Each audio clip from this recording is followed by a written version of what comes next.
Here they are, everybody. Chad Kroeger, Daniel, Adair, Nickelback.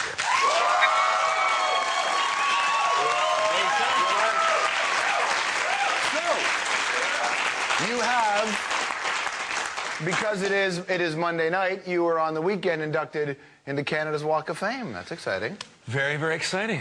Very exciting. Surprising? Yeah. We're going to have to hire somebody to scrape all the gum off of it on a weekly basis. Well, first you're going to have to roll the guy who's sleeping on it off. Right. You know? It's in an odd position because you guys are still a young band, but to look back retrospectively on your career, and that's what the Walk of Fame and when you get these kinds of, I guess, honors do. They put you in a position to look back. Do you get much time to reflect on the last little while for the band? My reflecting comes at the most bizarre times. Like I'll be brushing my teeth in the morning, or just some, it's not usually at award shows where I'm sitting there going, oh, I remember when I'll just be, like I said, brushing my teeth in the morning and look in the mirror going, oh God, I'm so glad I don't have to get in a van.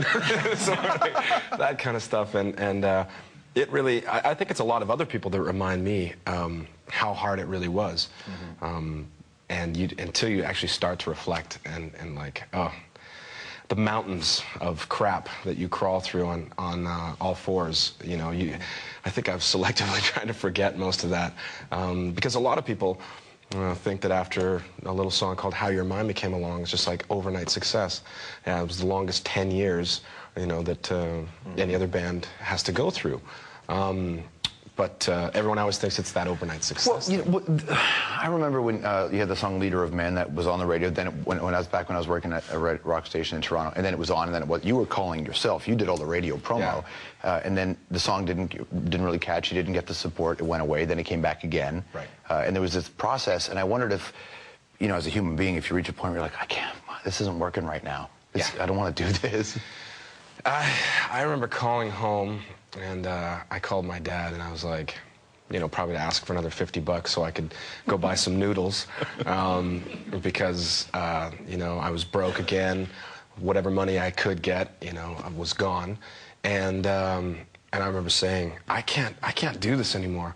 All my friends they're getting out of college, and they're getting good jobs, and they're all making six figures. My friends are working in the oil patch or doing whatever, and I would be lucky if I made $4,500 in a year. Really lucky. I don't know. You grew that much pot? He stole some of it and then sold it. Yeah. No, I was talk about my legitimate life. That was a taxed amount of money. Yeah, there you go. But when you called your old man, what did he say to you? He said, you can't quit. I said, you can't quit now. I remember having 3 singles on the radio in Vancouver, and still moving furniture for a living as much as I could, working under the table. I was probably making like $7 an hour. And I walked into somebody's house, and they're like, aren't you the singer for Nickelback? I'm like, yeah, where do you want this? It's heavy. Oh, the life of a Canadian star. Oh, that's amazing. Your previous band, Three Doors Down, Nickelback, you had a monstrous hit single with your band. When you have How You Remind Me, internally in a band, what kind of impact does, aside from the obvious, like, hey, you got more radio play and you're making more money, I wonder, as a human, what kind of impact a huge hit single has on a group of guys? Man, no one can really prepare you for that whole process, There's no school to go to say, okay, this is how you have to prepare emotionally, and this is how the world's going to shock you, and all of a sudden the crowds double, they quintuple, you know what I mean? It's such a surge of all this stuff. It's actually quite overwhelming, so you just drink. But sadly, that's what happens to a lot of people, and it does them in, right? Yeah, we, I think contrary to popular belief, we don't indulge in any hard drugs.